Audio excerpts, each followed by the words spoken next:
السلام علیکم ورحمۃ اللہ وبرکاتہ۔ اس ویڈیو میں ہم ڈی کا تلفظ سیکھیں گے۔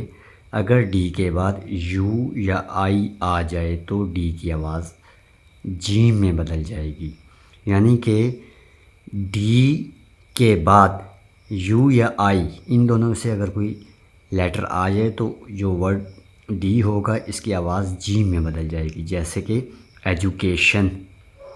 اب یہاں پہ بھی آپ دیکھ لیں کہ ڈی کے بعد یو آ رہا ہے تو یہ جیم کی آواز دے رہا ہے، ایجو جیم کی آواز دے رہا ہے، ایجوکیشن۔ سولجر یہاں پہ آپ دیکھ لیں ڈی کے بعد آئی آ رہا ہے، یہاں پہ بھی یہ جیم کی آواز دے گا، گریجویٹ۔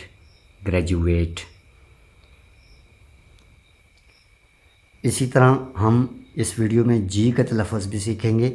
جی کے دو تلفظ ہوتے ہیں، اگر جی کے بعد ای آتا ہے تو اس کا تلفظ جیم ہو جاتا ہے، یعنی کہ جی کے بعد ای آئے تو اس کا تلفظ یعنی اس کو ہم جیم یعنی جیم سے ادا کریں گے، جیسے کہ جیم، ایج، پیج۔